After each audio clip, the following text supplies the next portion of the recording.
Koné Bernard Dossongui. C'est avec respect que ce nom résonne dans les milieux professionnels ivoiriens. Un homme d'affaires dont la réussite et l'impact sont tels qu'il ne prend quasi jamais la parole, mais dont on parle encore et encore. Aujourd'hui, je vous invite à la découverte d'une nouvelle success story ivoirienne qui, partie d'un petit village inconnu du nord de la Côte d'Ivoire, se retrouve au sommet des affaires dans toute l'Afrique. Bon, un petit village du département de Boundiali, dans le nord de la Côte d'Ivoire. C'est là que tout commence, en 1950.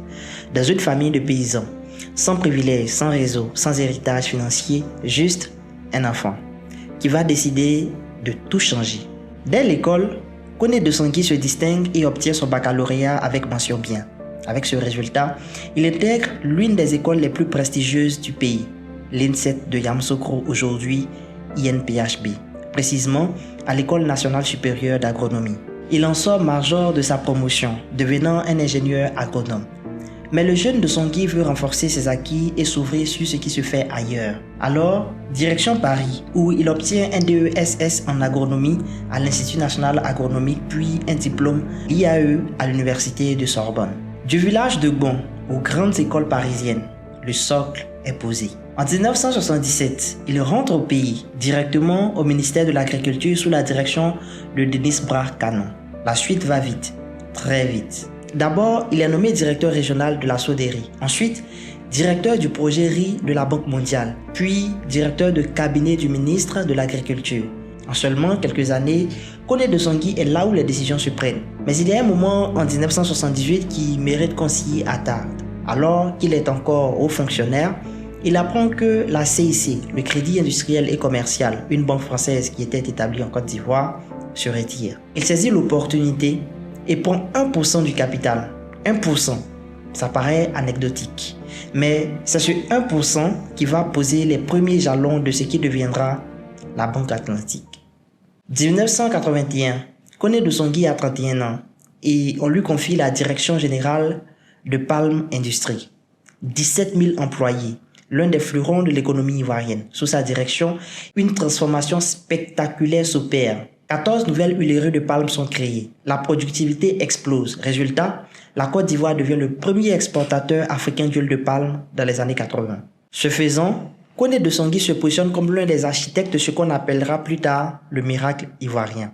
En 1988, il rejoint la DCGTX, l'ancêtre du BNet, comme conseiller technique spécial, une agence directement rattachée à la présidence de la République. Mais à la fin des années 80, quelque chose change.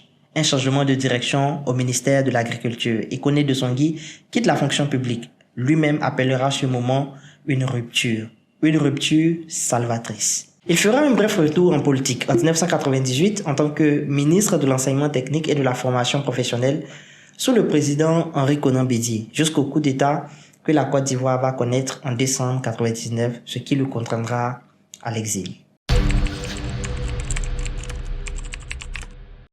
La rupture est actée. Koné Dossongui quitte la fonction publique à la fin des années 80. Sans se victimiser, il part avec une conviction. Le secteur privé, c'est là que tout va se jouer. Et il sait exactement par où commencer. L'agriculture, son domaine de formation, son terrain de jeu depuis toujours. Mais pas n'importe quelle agriculture. Pendant que tout le monde regarde le café, le cacao, lui regarde ailleurs. Il mûrit ainsi son projet en 1989. Mais un projet sans financement, ça reste une idée. C'est là qu'entre en scène un homme clé, Serge Guetta, alors directeur régional de la Banque mondiale et par ailleurs le mentor de Koné Dossongui. En moins de 3 mois, Serge Guetta aide son mentoré à décrocher un financement de 1,8 milliard de francs CFA auprès de la Société financière internationale, la SFI. Avec ce capital, Dossongui crée Plantivoire, des milliers d'hectares de plantations d'agrumes, bergamote, orange amer, citron, accompagnés de 3 usines d'extraction d'huiles essentielles. Et le résultat va stupéfier le monde entier. Plantivoire devient le premier producteur mondial d'huiles essentielles de bergamote hors coopérative. 20 tonnes par an, numéro 1 mondial. Un Ivoirien parti d'un village de paysans, numéro 1 mondial d'un produit dont la plupart des Ivoiriens n'avaient probablement jamais entendu parler. C'est ça, la force d'une vision bien exécutée. Mais Dossongui ne s'arrête pas à l'agronomie. En 1990, il observe un marché du quotidien, accessible et ancré dans chaque foyer, le pain. Il lance alors Centrage, un réseau de boulangeries franchisées. Au départ, 4 structures modestes. Mais la machine se met en route et fait tourner rapidement 70 boulangeries franchisées à travers toute la Côte d'Ivoire. Toujours dans les années 90, Koné de Sangui ne s'arrête pas. Il crée une usine de transformation de noix de cajou à Korogo. En parallèle, les ambitions bancaires mûrissent. En 1992, il franchit une étape majeure avec l'acquisition de Barclays Bank Côte d'Ivoire. Et ce n'est pas un hasard. C'est la continuation d'une logique entamée dès 1978 avec ce fameux 1% dans le CIC. Il l'expliquera lui-même. Le banquier a l'avantage d'avoir une large ouverture sur le milieu des affaires et peut ainsi apprécier les secteurs qui sont rentables pour y investir ou pousser les hommes d'affaires à s'y développer. Tout est clair. Pour Dosangui, le secteur bancaire est une tour de contrôle. Depuis là-haut, on voit quels secteurs sont rentables et on comprend où orienter les investissements. Un entrepreneur qui pense comme un banquier qui agit comme un entrepreneur. C'est la combinaison qui va tout changer dans les années à venir.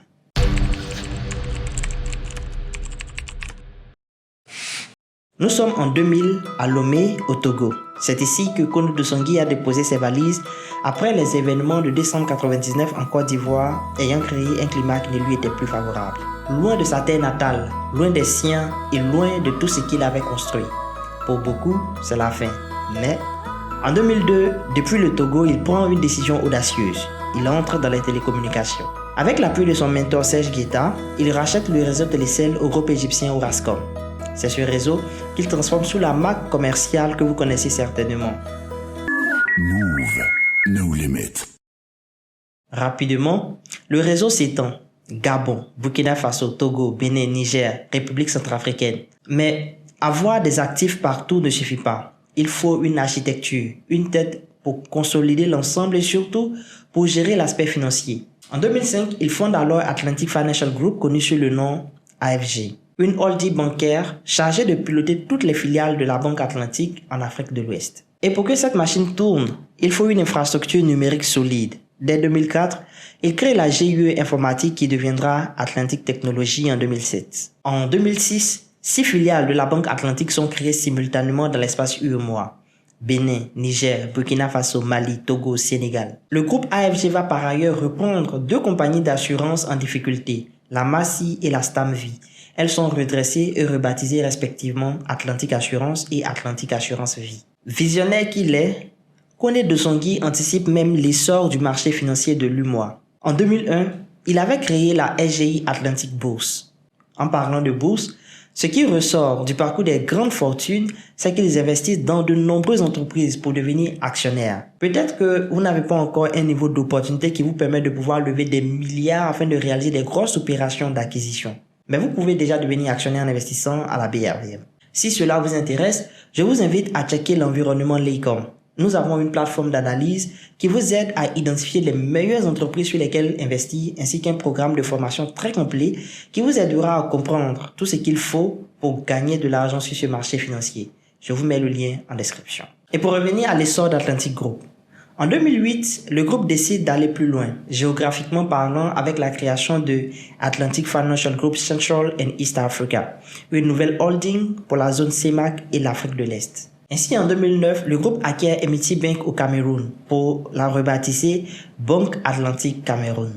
À ce stade, AFG est désormais un acteur incontournable de la finance panafricaine. Mais dans une telle aventure, le vent n'est pas toujours favorable. Il y a toujours des vents contraires et Koné Dosangui en a eu des vents contraires.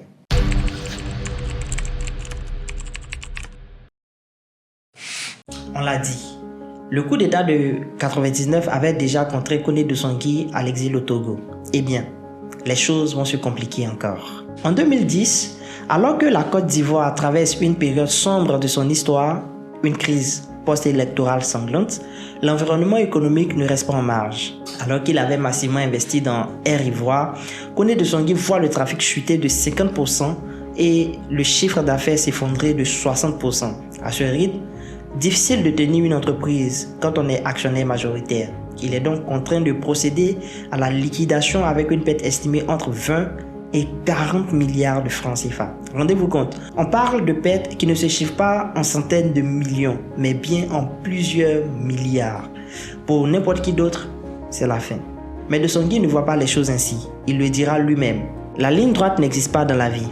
Peu importe le niveau d'anticipation, c'est notre capacité à gérer les événements imprévus et à rebondir qui est déterminante. Et c'est exactement ce qu'il va faire. En 2012, Koné De Songui fait un move stratégique que beaucoup n'ont pas compris sur le moment. En effet, il crée Atlantic Business International en joint venture avec le groupe marocain Banque Centrale Populaire. Une joint venture, c'est simplement deux entreprises qui s'associent pour créer ensemble une troisième entité en partageant le capital, les risques et les bénéfices. Et dans le cas, c'était 50-50 au départ entre la BCP et AFG. Mais en 2015, AFG cède la majorité de ses parts. La BCP monte à 75% et AFG ne détient que 25%.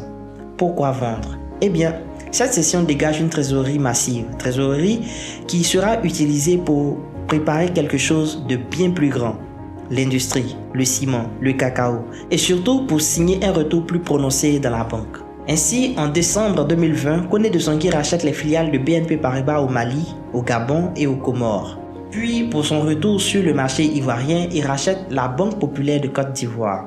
2024 est une année à marquer d'une pierre blanche dans l'histoire du groupe AFG. Premier move, le rachat de Société Générale Guinée, 57,93% des parts.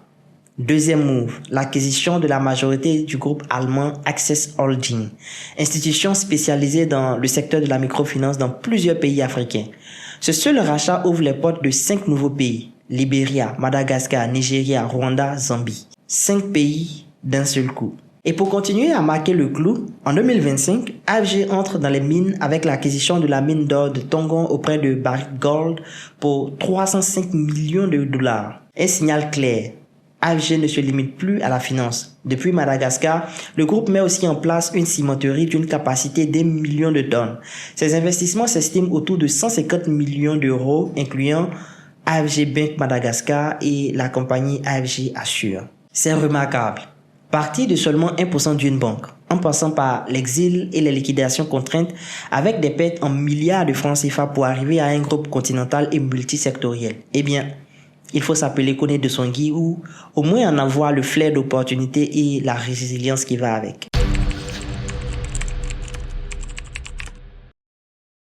Il semble qu'à un certain niveau de richesse, la discrétion devient la caractéristique principale. Koné De Songui est un homme reconnu pour sa discrétion extrême. Mais ne pas intervenir à longueur de journée ne veut pas dire qu'on ne parle pas. Le milliardaire ivoirien préfère parler à travers ses actions et son impact. En 2010, la fondation Groupe Atlantique avait été créée en s'assignant comme mission de contribuer à l'épanouissement des enfants défavorisés et à l'amélioration des conditions de vie en zone rurale. Santé, éducation, insertion professionnelle et urgences humanitaires sont donc les sujets de prédilection. Depuis sa création, cette fondation a mené à bien 293 projets aux côtés de partenaires internationaux. AFG, c'est plus de 9000 collaborateurs à travers tout le continent. J'ai moins de followers sur YouTube qu'il n'a d'employés. Abonnez-vous. À Madagascar, la filiale Access Bank est déjà le 4e employeur du secteur bancaire national. Aujourd'hui, Atlantic Group, c'est une vingtaine de sociétés structurées autour de 5 pôles stratégiques. Banque, assurance, industrie, agro-industrie et technologie. Concrètement, la holding AFG chapeaute 7 banques commerciales, 7 filiales d'assurance, 5 institutions de microfinance et 2 banques d'affaires. Bref, on parle d'un conglomérat multisectoriel, multipolaire et pleinement africain. Et aujourd'hui, on peut distinguer une ambition claire qui anime Koné De Songui, celle de faire d'AFG le leader de la digitalisation bancaire en Afrique. Faire converger le mobile money et le mobile banking pour toucher ce que la banque traditionnelle n'atteignait pas encore. Le groupe s'engage aussi sur un autre front. Transformer les matières premières localement pour ne plus exporter brut ce que l'Afrique peut transformer elle-même. C'est une vision de souveraineté économique. Des banques, des mines, du ciment, du cacao, des assurances, de la technologie. Ce n'est pas une trajectoire linéaire. C'est une succession de ruptures, de paris audacieux et de rebonds impossibles. Le Dangote ivoirien, comme certains l'appellent, n'a pas fini d'écrire son histoire. Et si son parcours nous enseigne une chose, c'est celle-ci. La résilience et la capacité à transformer les situations difficiles en opportunités sont essentielles quand on vise le sommet. Beaucoup critiquent en disant que l'homme d'affaires a bénéficié des largesses de l'État et de ses amis banquiers. Mais il faut être honnête. faire des opérations incroyables, même en exil, traverser autant de crises. Ce n'est pas juste une question de relation, c'est savoir saisir les opportunités même quand tout devient sombre. Merci d'avoir suivi cette vidéo. Si vous avez apprécié, n'hésitez pas à vous abonner pour nous encourager à produire ce type de contenu. À bientôt.